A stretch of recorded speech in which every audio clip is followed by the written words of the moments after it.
igreja que abra suas Bíblias em Atos capítulo 4, faremos a leitura a partir do versículo 23 até o 31.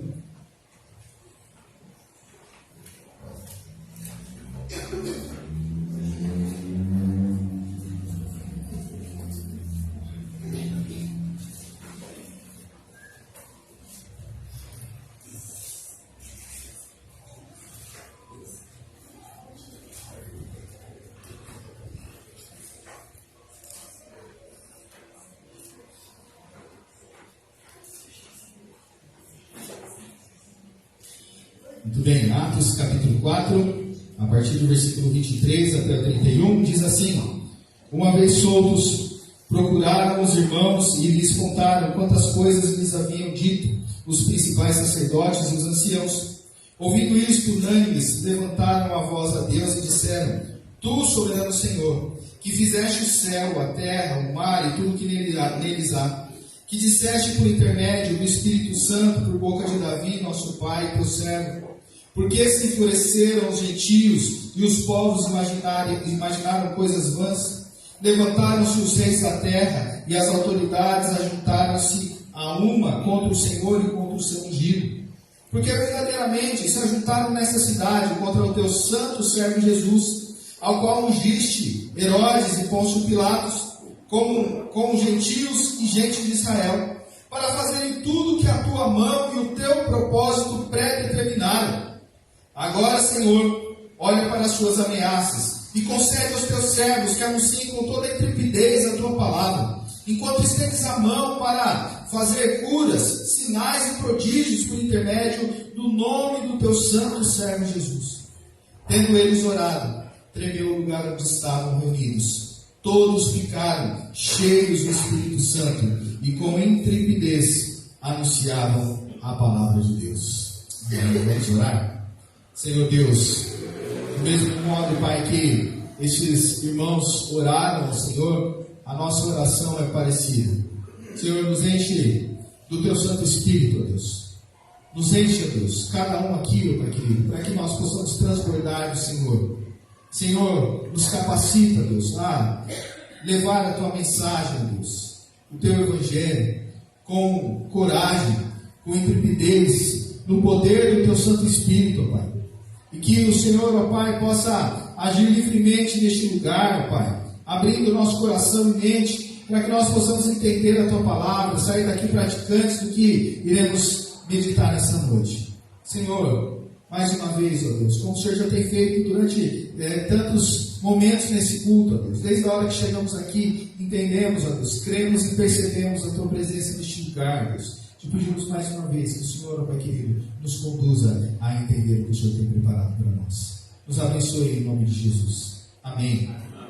Muito bem, como os irmãos já sabem, nós estamos estudando uma série de pregações baseada no livro de Atos dos Apóstolos. Nós já falamos sobre isso, que talvez um título melhor para este livro não seria Atos dos Apóstolos, mas sim Atos do Espírito Santo. Você pode falar, pastor, mas que heresia, o senhor quer mudar o nome do livro da Bíblia, né? Esse nome inspirado por Deus. Então, a notícia para te falar, esse nome não é inspirado por Deus, né? Foram homens que colocaram aí para poder seguir aqui o estudo mais fácil da palavra do Senhor. Meu pai comentava comigo que conheceu uma pessoa e essa pessoa não sabia nem o que significava capítulos e versículos na Bíblia. E é importante, a gente acha que às vezes é uma coisa tão básica, mas é importante pontuarmos isso, né? Isso é para nós entendermos e ter uma facilidade maior de encontrar os textos na palavra de Deus. Mas antigamente não tinha os capítulos e versículos. Esses títulos que nós vemos também em cima aí de cada porção do texto, não existiam esses títulos, né? Foram os tradutores que foram colocando ao longo do tempo. Voltando aqui para a nossa pregação, série de pregação. Estamos estudando então Atos dos Apóstolos ou Atos do Espírito Santo, onde nós podemos ver esse livro histórico que mostra a ação de Deus sobre toda a história da igreja. como o Espírito Santo tem conduzido os discípulos a levarem a palavra dele, e não somente aqueles primeiros discípulos, como nós estudamos lá no primeiro domingo que iniciou essa série, onde estavam 120 discípulos reunidos no cenáculo, não no sinédrio, como eu disse na semana passada, né? Eu me equivoquei na palavra, mas eles estavam reunidos lá no cenáculo, uma sala, e ali naquela sala eles ouvem o som de um vento impetuoso, e ali eles olham uns para os outros e começam a ver línguas como de fogo pousando sobre a cabeça deles, e eles ali sendo capacitados pelo Espírito Santo a poder proclamar a mensagem do Evangelho a toda língua, toda raça, toda nação. Pessoas que estavam reunidas naquele lugar começam a ouvir aqueles homens e mulheres glorificando a Deus em sua própria língua nativa. Pessoas que entendiam somente o grego ouviam em grego. Pessoas que entendiam somente o aramaico ouviam em aramaico. Pessoas que sabiam somente o hebraico ouviam em hebraico, e assim por diante. E aquilo foi a inauguração de uma nova fase cristã.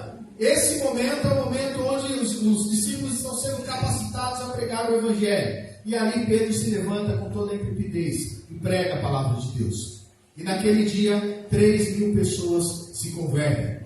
De 120 discípulos, agora a igreja passa para mais de 3.000 pessoas. E na semana passada nós vimos sobre isso, sobre essa intrepidez de Pedro sendo capacitado pelo Espírito Santo, e como essa igreja vivia. Só para nós relembrarmos aqui, era uma igreja que perseverava na doutrina dos apóstolos, no partir do pão e nas orações, uma igreja onde nas pessoas havia o temor do Senhor. Essas pessoas eram testemunhas oculares dos sinais e prodígios que eram ministrados através da vida desses discípulos, em nome de Jesus Cristo. Essas pessoas estavam vendendo as suas propriedades e doando para as que estavam necessitando, pessoas generosas. Todos os dias, as 3.120 pessoas estavam unânimes no templo. O que é unânimes? É todo mundo, sem faltar ninguém. Todos os dias, esse monte de gente estava reunida no templo para aprender do Senhor, para aprender do que os apóstolos tinham para ensinar acerca de Jesus Cristo. E o texto encerra dizendo que aquela comunidade ia crescendo a cada dia mais, porque ela contava, os cristãos contavam com a simpatia de todo o povo, e dia a dia iam sendo acrescentadas pessoas naquela comunidade. Que notícia maravilhosa, né, irmãos? E eu fiz uma pergunta aqui no domingo passado: quem gostaria de fazer parte dessa grande comunidade, de viver naquele tempo e poder se reunir todos os dias ali? Quem gostaria disso? Meu Deus do céu! Ninguém gostaria, irmãos? Misericórdia! Muito bem, vocês estão espertos, né? Vocês sabem o que acontece ali depois, né? Esse momento tão glorioso é marcado também por outra coisa: pela perseguição da igreja. Um tempo muito difícil também para os cristãos. Mas você trocaria a calmaria que nós vivemos hoje para viver e experimentar essas coisas maravilhosas daquele tempo, mesmo tendo perseguição?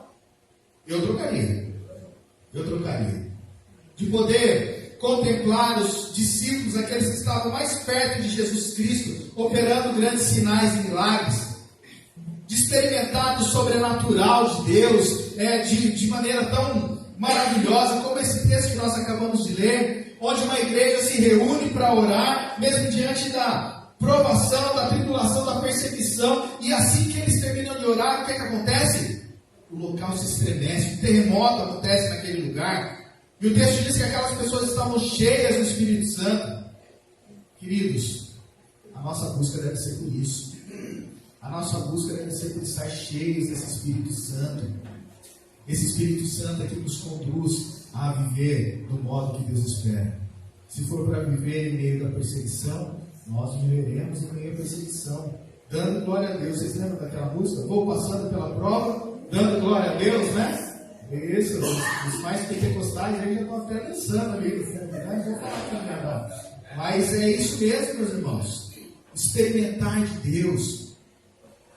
E é sobre isso que eu quero falar com os irmãos nessa noite. a igreja cheia do Espírito Santo sob ataque. A igreja cheia do Espírito Santo sob ataque. Logo depois que acontece e se fala dessa grande igreja adorando a Deus, reunindo todos os dias no templo, vivendo em oração, lá quando nós chegamos no capítulo 3, o Lucas relata algo impressionante que aconteceu. Às 3 horas da tarde, como era de costume, eles irem ao templo para orar. Pedro e João vai e chega naquele lugar, e quando eles chegam ali no templo, bem na entrada, tinha um homem aleijado na porta da entrada. Aquele homem era um aleijado de nascença, um coxo de nascença, tinha aproximadamente 40 anos. Nós vamos ver essa informação só lá no finalzinho do capítulo 4, quando se fala a idade desse homem. E ali esse homem que está ali pedindo esmolas, que já não tem uma perspectiva de vida, cresceu fazendo isso ali na porta do templo, era o meio de sustento dele. Esse homem então aborda Pedro e João, fala: por favor, uma esmola. E aqui Pedro e João olham para ele, e eu gostaria de ler o texto, se encontrar Atos 3, 4 e 10, diz assim: Pedro fitando, ou seja, olhando, juntamente com João, disse: olha para nós. Ele os olhava atentamente, esperando receber alguma coisa. Pedro, porém, lhe disse: não possuo nem prata nem ouro, mas o que tenho, isso te dou. Em nome de Jesus Cristo Nazareno, anda. E tomando-o pela mão direita, o levantou. Imediatamente os seus pés e tornozelos se firmaram. De um salto se pôs em pé. Passou a andar e entrou com eles no templo, saltando e louvando a Deus. Viu todo o povo a andar e a louvar a Deus. E reconheceram ser ele o mesmo que esmolava, assentado à porta formosa do templo. E se encheram de admiração e assombro por isso que lhe acontecera. Queridos, que coisa maravilhosa que aconteceu naquele lugar. Aquele coxo, aquele aleijado de nascença, 40 anos pedindo esmola, agora está curado. E por causa disso, então, muitas pessoas vão ali, se reúnem numa parte da entrada do templo, e Pedro, mais uma vez, sendo usado por Deus, se levanta e começa a pregar sobre Jesus Cristo. E naquele dia, o texto diz que houve um acréscimo de 5.000 pessoas. A comunidade da igreja está crescendo cada vez mais. A comunidade cristã está tomando cada vez mais força. Só que tem um porém. A perseguição começa a se intensificar nesse exato momento. Porque o texto continua falando que os sacerdotes, o capitão do templo, que era um líder que cuidava ali da organização do templo, e também os saduceus, que era uma seita judaica que não cria na ressurreição, todos eles se juntaram contra Pedro e João e o prenderam. E o levaram então para o Sinédrio. Como já era final da tarde, eles passaram a noite presos e no dia seguinte eles foram julgados ali. O Sinédrio era um tipo de conselho religioso e político dos antigos judeus. Então aqueles homens começaram a interpelar Pedro e João, e Pedro, mais uma vez, capacitado pelo Espírito Santo, homem cheio do Espírito Santo, fala sobre Jesus Cristo novamente. E aqueles homens então começam a conversar entre si e chegam a uma seguinte conclusão: é impossível negar o que isso aconteceu aqui. Nós conhecemos esse homem que estava sentado à porta do templo e que agora está de pé. Não foi algo combinado, não foi alguém fingindo estar doente e agora está são, mas de fato aquele homem era um aleijado. Não podemos negar isso. E então eles chegaram na seguinte conclusão: ao invés de adorar a Deus, eles querem calar os discípulos de Deus, os discípulos de Jesus, de pregar o Evangelho.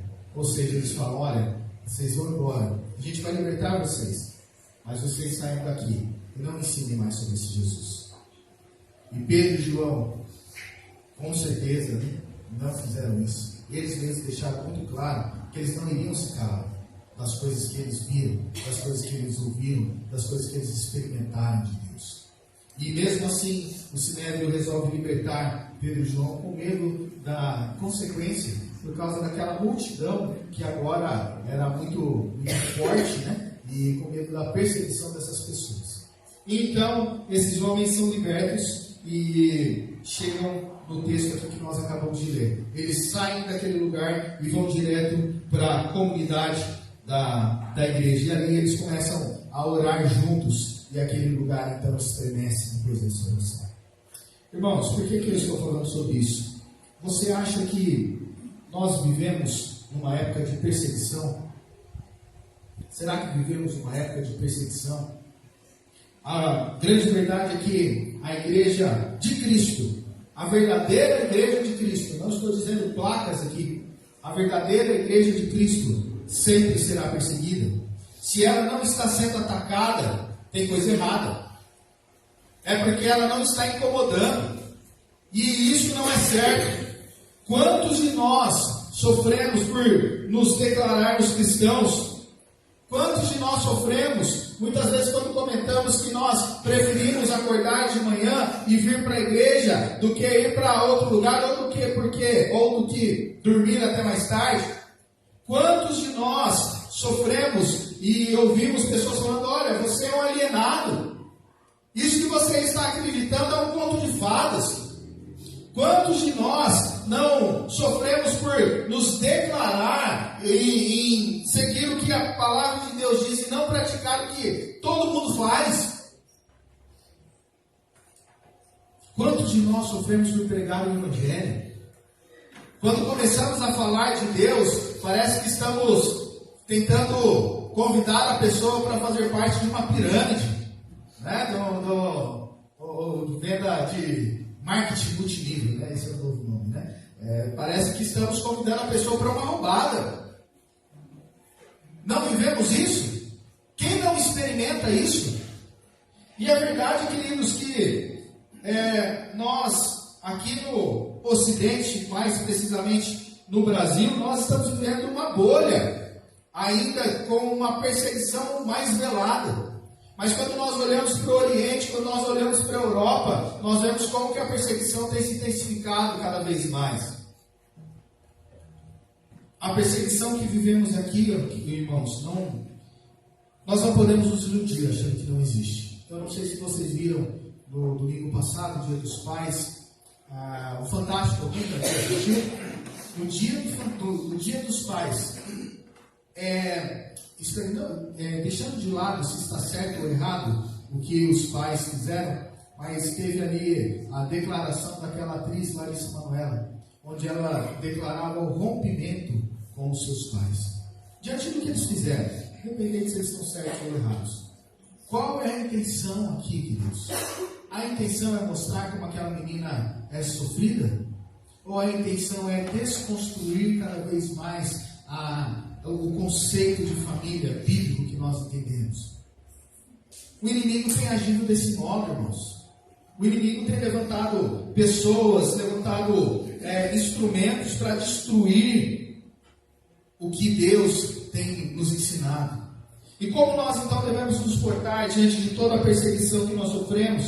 E muitas vezes sofremos dentro de casa, ou ainda sofremos no trabalho, na escola, na faculdade, quando você diz que crê na criação através de Deus, e os seus professores ou colegas vão dizer: imagina, é impossível acontecer isso aí foi por uma explosão, depois uma única célula foi se multiplicando, e foi evoluindo, e chegamos até aqui onde nós estamos.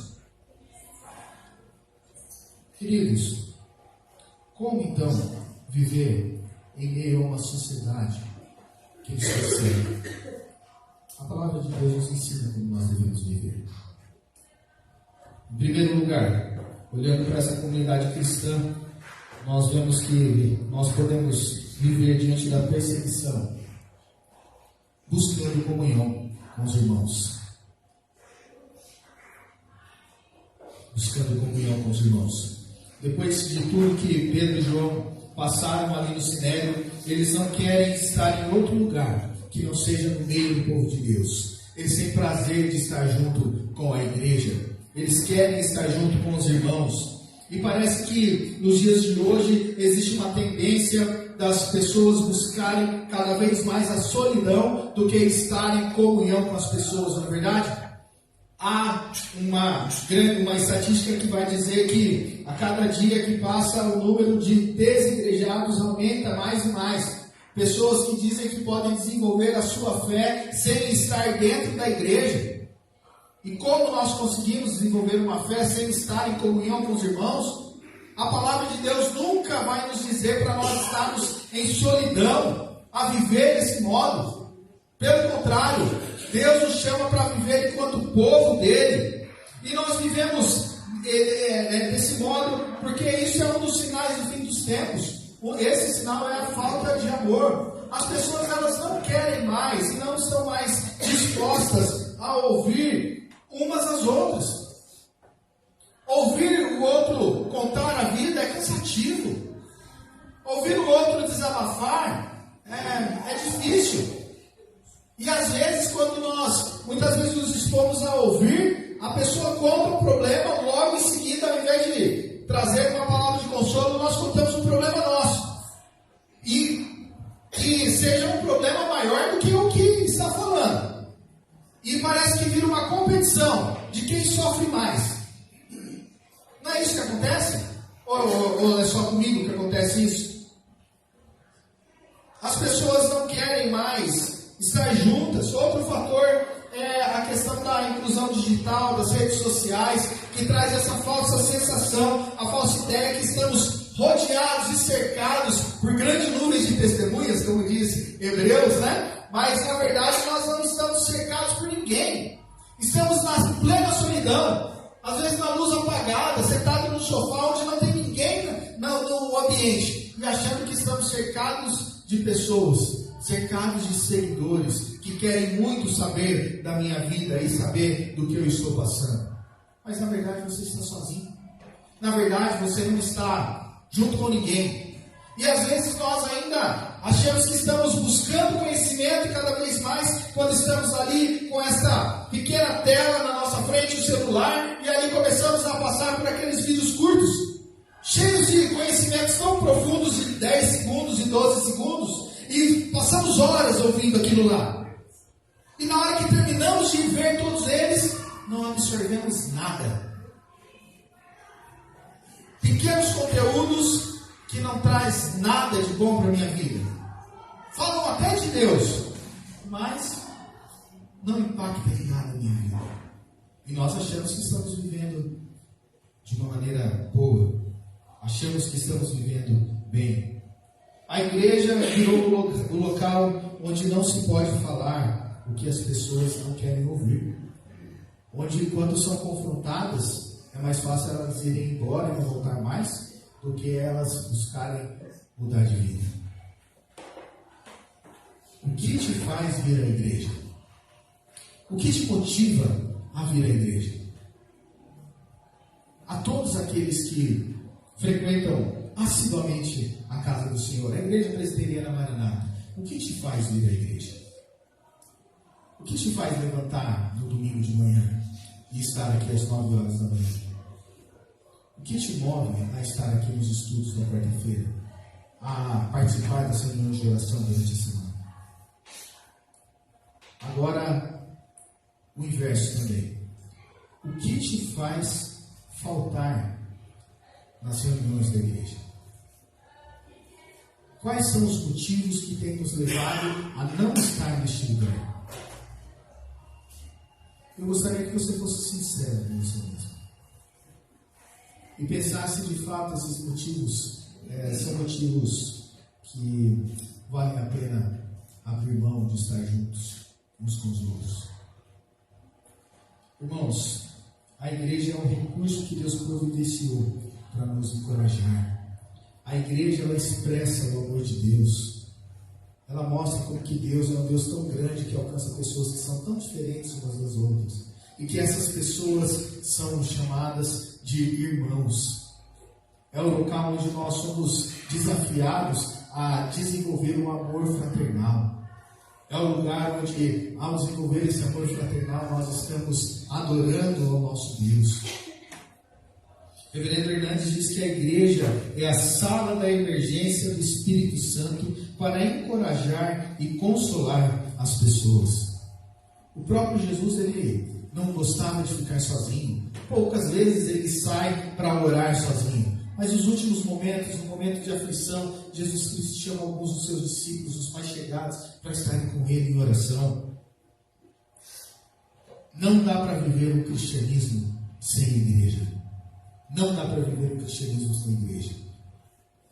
Na semana passada, ou retrasada, o nosso irmão Roger comentou sobre Pedro, né, e falou sobre como Pedro negou a Jesus, e também depois como Pedro foi restaurado por Jesus.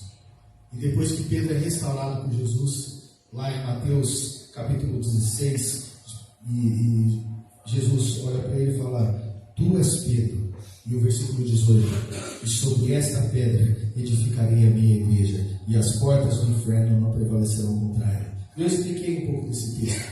Não quer dizer que Pedro é a base da igreja, pelo contrário. Ele faz um jogo de palavras ali, onde usa a palavra Pedro, e que significa também pedra ou pedrisco, né?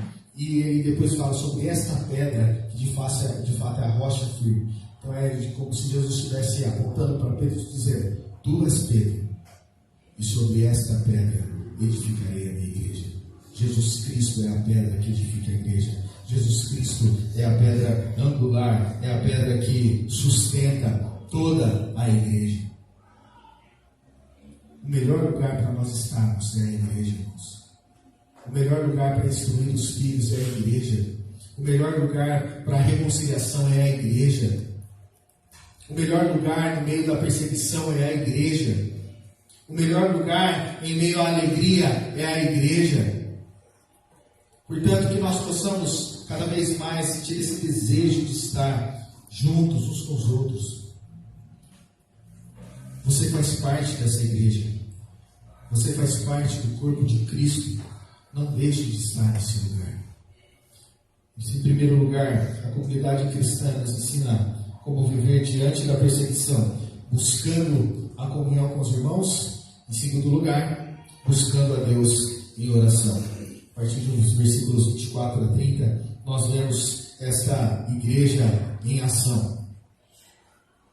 Quando os discípulos de Jesus, Pedro e João, chegam ali, contam tudo o que aconteceu, toda a igreja não teve dúvida do que fazer. Todos ali se colocaram em oração.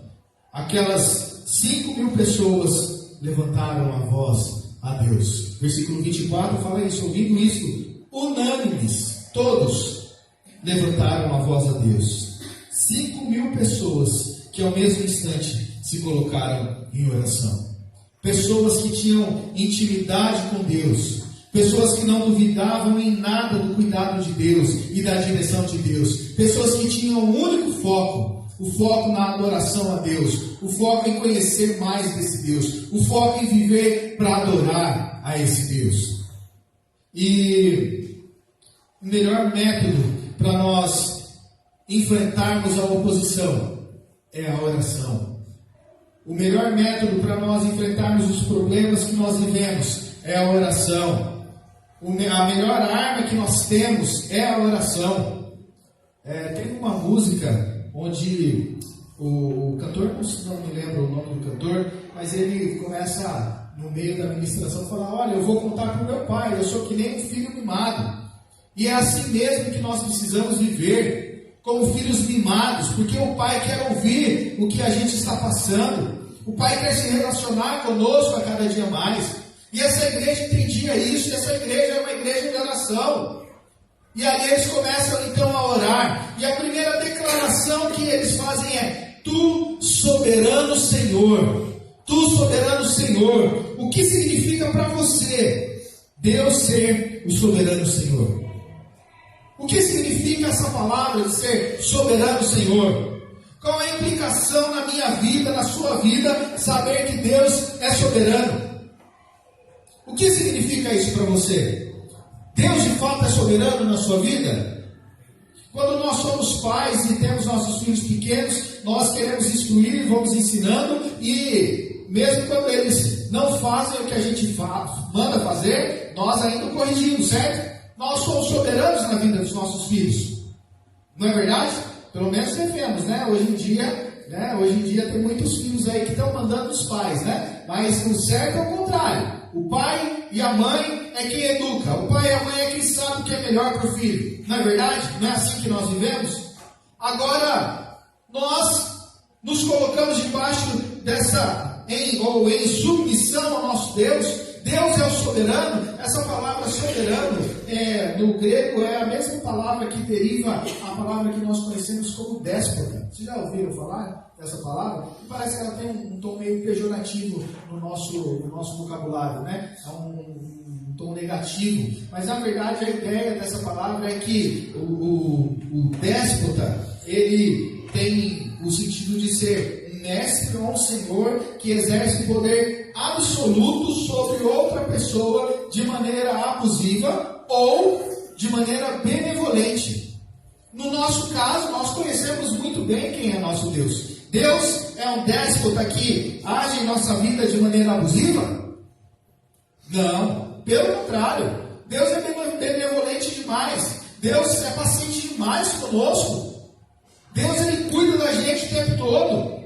E Deus, sendo esse Deus soberano, esse Deus que não tem como agir de maneira abusiva, porque isso vai contra a natureza dele, esse Deus é aquele que exerce o poder absoluto sobre a nossa vida. E ele mesmo diz que todas as coisas cooperam para o bem daqueles que amam a Deus, daqueles que são chamados segundo o seu propósito. Se Deus, ele de fato é soberano na nossa vida, se ele é quem domina a nossa história, existe espaço para nós ficarmos chateados com Deus, para nós nos revoltarmos com Deus? Mesmo que a situação esteja difícil, mesmo que seja duro passar pelas provas que estamos passando, mesmo que estejamos sendo perseguidos de maneira velada aqui no nosso país ou de maneira mais intensa fora do nosso país, é motivo para nós chegarmos e falar: Senhor, eu acho que o Senhor se esqueceu de mim, o Senhor não existe mais, ou o Senhor escreveu todas as coisas, deu um passo para trás e agora só fica olhando, deixando ver o mundo caminhar a passos largos para o inferno. É assim que Deus age? Não. Nós temos que nosso Deus é um Deus que está no controle de todas as coisas, que domina sobre todas as coisas, inclusive sobre a minha vida, sobre tudo que eu tenho passado. Hoje na aula com os jovens, o Cauã leu um texto que ele estava meditando durante a semana. E é o texto que fala sobre as provações, sobre as lutas que nós passamos. E quando nós passamos por isso, é produzido por nossa perseverança. E quando nós entendemos e aprendemos a perseverança, a esperança é renovada em nós. Como disse o Davidson nessa semana, nós muitas vezes somos moldados na bigorna de Deus. Né? Deus, ele vai nos moldando. E às vezes dói. Mas nós precisamos entender que tudo isso está no controle dele. Entender que Deus continua no controle e nos levando a viver algo diferente. Nos moldando para nós nos parecermos cada vez mais com o seu Filho Jesus Cristo. Tendo em vista esse conceito de que Deus é soberano em nossas vidas, a pergunta é: você reconhece a Deus como soberano, Senhor? Não importa o que aconteça, que Ele estará no controle da sua vida e da sua história? Mas ainda esses irmãos continuam orando, depois que eles falam sobre e reconhecem a soberania do Senhor, eles começam a relembrar a palavra de Deus, versículos 25 e 26. Eles começam a orar confiantes no controle de Deus e começam a recitar o Salmo 2, um texto escrito há tantos anos antes, centenas de anos antes, mas que mostrava a exata situação que eles estavam vivendo. Olha o que diz aí os versículos 25 e 26, qual sois Atos 4, 25 e 26. Que disseste por intermédio do Espírito Santo, por boca de Davi, nosso pai e teu servo. E agora ele começa a citar o Salmo. Porque se enfureceram os gentios e os povos imaginaram coisas vãs, levantaram-se os reis da terra e as autoridades ajuntaram-se a uma contra o Senhor e contra o seu ungido. E foi exatamente isso que eles acabaram de testemunhar. Aquelas pessoas lá no dia da crucificação de Jesus, gritando: libertem Barrabás, crucifiquem a Jesus Cristo. Foi exatamente isso que aconteceu. E agora eles sabem de tudo todas as injustiças que aconteceram naquele lugar. E eles continuam citando sobre isso. Eles olham para a palavra de Deus e conseguem ter a sua fé fortalecida. Porque a palavra de Deus mostra um plano eterno. Esses textos mostram como que Deus não sai planejando um dia antes das coisas que irão acontecer. Deus não é pego de surpresa. Deus sabe de todas as coisas. Nada pode pegar o Senhor desapercebido. E ao orar a palavra de Deus, nós somos levados a entender o plano de Deus sobre nós. Nós temos a nossa fé renovada, nossa confiança fortalecida e a nossa esperança restaurada. Mas ainda, além de reconhecer a soberania de Deus, de orar os textos bíblicos, relembrar e enxergar na história esse cuidado de Deus com todo o povo, eles reconhecem os problemas que estão à frente deles e pedem a capacitação do Senhor para enfrentá-los. Versículos 27 e 29 falam sobre isso. Eles relembram o que aconteceu com Jesus. Como Jesus foi perseguido pelos gentios e pelos judeus. Como ele foi julgado de maneira injusta por Herodes e por Pilatos. Como Deus usou cada uma das situações para realizar o grande plano da redenção dele. E isso não quer dizer que Deus ele é um manipulador de marionetes. É aquele que vai conduzindo a gente a fazer exatamente o que Ele quer. Cada um de nós é responsável pelas nossas atitudes. Então aquelas pessoas que crucificaram a Jesus foram responsáveis pelas suas atitudes. Mas tudo isso estava dentro do plano eterno de Deus. Deus usou todas essas coisas no seu plano eterno. Irmãos, essa igreja sofria uma grande perseguição por se declararem cristãos, por declararem Jesus Cristo como Senhor e Salvador. E para nós, quais são as armas usadas para perseguir os cristãos no nosso contexto? O que é usado? Talvez uma das grandes armas usadas nos nossos dias são as ideologias, tentando mostrar que as verdades que nós cremos estão ultrapassadas. E muitas vezes essas ideologias ou filosofias vêm com uma roupagem até bonita. Parece uma coisa muito boa, parece prazerosa, às vezes até santa. Camila me mostrou um vídeo, foi postado no grupo da SAF, que há poucos dias atrás houve uma marcha, não para Jesus, também não foi a parada LGBT, mas foi a marcha para Exu. E depois, se você tem a curiosidade, procure aí na internet, você vai ver isso. Algo terrível, algo horrível. E pessoas ali achando que estão buscando por santidade, adorando entidades malignas, entidades que as levam cada vez mais para longe de Deus. Nós não podemos fechar os nossos olhos para as coisas que levam as pessoas para mais longe de Deus, para as coisas que buscam calar a igreja, que buscam calar de pregar o Evangelho. Talvez essa seja a nossa maior perseguição dos dias de hoje no nosso contexto. A busca por nos calar.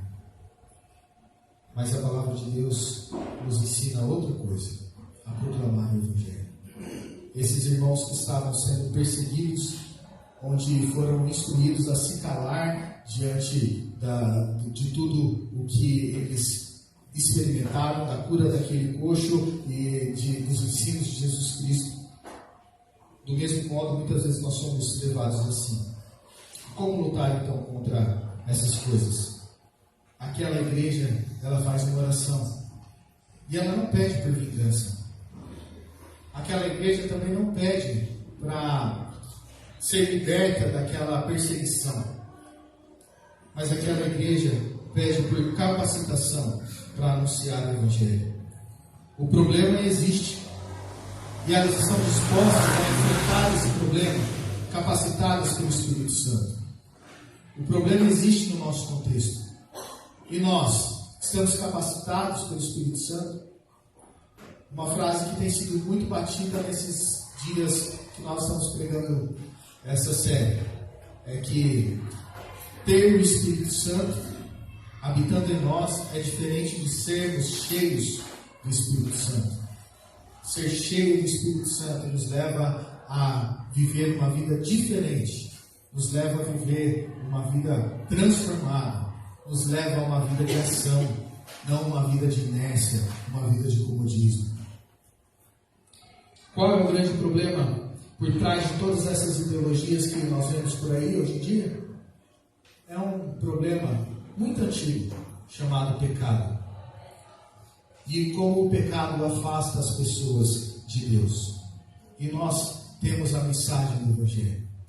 Nós sabemos muito bem que nós somos pecadores, porque um dia o homem e a mulher se rebelou contra Deus lá no Jardim do Éden. E o pecado entrou no mundo por causa dessa rebelião. Mas Deus, amando tanto o seu povo, Deus sendo rico em graça e misericórdia, em amor, Ele envia Jesus Cristo para vir nesse mundo, para poder pagar a dívida que era impagável, algo que nós não podíamos pagar, algo que não podíamos fazer. Não temos a condição de alcançar a salvação pelas nossas próprias forças, porque é impossível pagar pelo pecado, sendo que nós já somos pecadores e continuamos pecando. Mas Jesus Cristo se fez carne, se despiu de toda a sua glória, se fez carne, se fez humano como eu e você, e experimentou todas as coisas que eu e você experimenta, menos uma coisa: o pecado. Jesus Cristo não pecou, e assim Ele foi conduzido até a cruz, como o sacrifício perfeito. Antigamente, todo ano, os judeus sacrificavam um animal para pedir perdão pelos pecados, mas eles sempre precisavam sacrificar animais. O animal não era suficiente para pagar por todos os pecados, mas Jesus Cristo sim é suficiente, o Cordeiro perfeito. Ele pagou por todos os nossos pecados, todos os que nós já cometemos, todos os que ainda nós vamos cometer. O pecado, o qual a palavra mesmo diz que o salário dele é a morte, agora para quem crê em Jesus Cristo, não tem mais esse poder de morte. Deus removeu a culpa do pecado de nós através do sacrifício de Jesus Cristo na cruz do Calvário.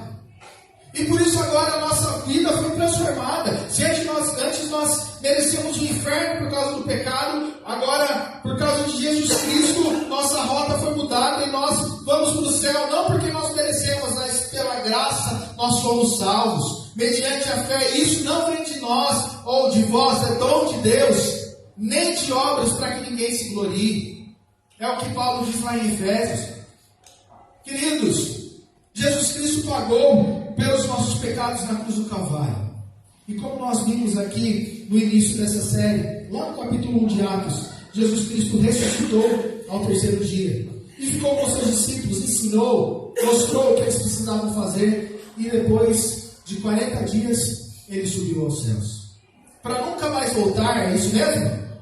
Não, Jesus Cristo vai voltar para resgatar todos aqueles que creem na sua palavra, para resgatar todos aqueles que estão sendo de fato perseguidos por pregar a tua palavra, por viver uma vida santa, por buscar a viver uma vida diferente. E o mundo não pode nos calar. A nossa arma contra o mal que assola a humanidade é o Evangelho.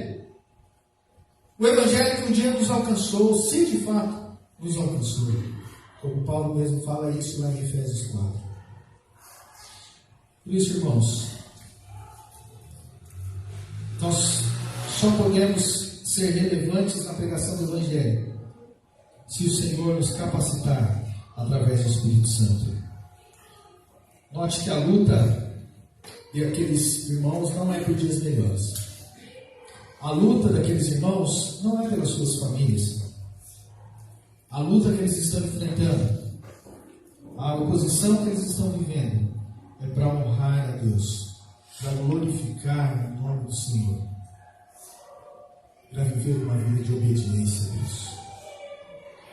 Talvez muitos daqui estão enfrentando essas oposições dentro da sua casa, dentro do seu lar, na escola, no trabalho.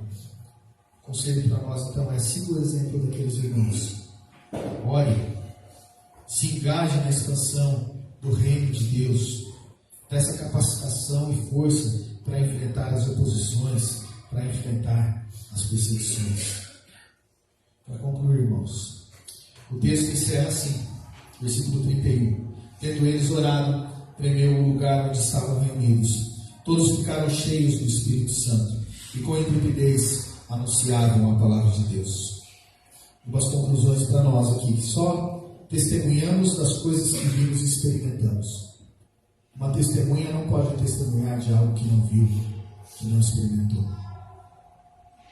Você quer ser testemunha do Senhor? Você já experimentou desse Senhor? Você conhece Jesus Cristo? Deus é o soberano sobre a sua vida? Busque a Deus e seja cheio do Espírito Santo.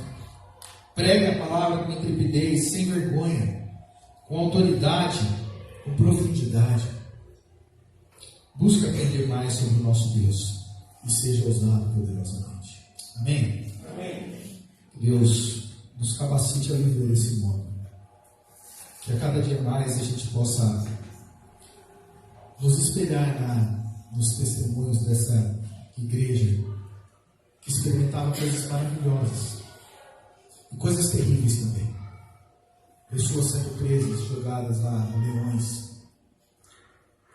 Nos livros históricos conta que Nero pegava os cristãos, os cobriam de piche, os amarravam em postes e acendiam à noite para eliminar os filhos.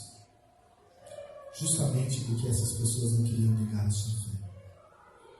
Mas como o pai da igreja disse, o sangue dos mártires é a sementeira do Evangelho. Através desses homens e mulheres que não negaram a sua fé em meio à perseguição, que deram a sua vida, muitas outras pessoas tiveram um encontro real com Jesus Cristo. Que a gente não precisa experimentar da morte para poder testemunhar do amor de Jesus Cristo, mas que a gente testemunhe em vida, falando do amor dele para todos que estão ao nosso redor. Deus nos abençoe. Vamos orar? Pai Santo, que gostoso é, Deus, poder estudar a Tua Palavra e poder ver, ó Deus, como o Senhor tem falado conosco, Deus, e nos chamado, Deus, de uma vida cômoda, uma vida inerte, para uma vida, Deus, de ação, uma vida diferente, sendo guiado, Deus, e cheio pelo Teu Espírito Santo. Senhor, que o desejo de coração nosso aqui, ó Deus, seja experimentar tudo isso, Deus. Que possamos ser como aquela igreja, Deus. Uma igreja que Te busca em oração. Uma igreja que tem prazer em estar reunida, buscando o Senhor todos os dias do tempo. Buscando aprender mais do Senhor. Se relacionando uns com os outros. Exercitando o amor fraternal. Te adorando no Espírito em verdade. Sendo testemunhas do Senhor, ó Pai, no mundo que vivemos. Nos opondo, Pai querido, contra as perseguições, ó Deus, sendo guiados, ó Deus, e capacitados pelo Senhor, ó Deus. E a nossa oração mais uma vez é essa, Deus. Nos capacita, nos dê intrepidez, ó Deus, para pregar o Teu Evangelho nesse mundo que vivemos. Abençoe, Pai queridos, que estão sendo perseguidos de maneira mais intensa, Senhor. Que o Senhor, ó Deus, dê forças, consolo, ânimo. Que o Senhor, ó Deus, nos encha cada vez mais do Teu Santo Espírito também, Deus. Para que o Teu nome seja glorificado e honrado através das nossas vidas, das vidas desses irmãos. Muito obrigado por tudo em nome de Jesus. Amém.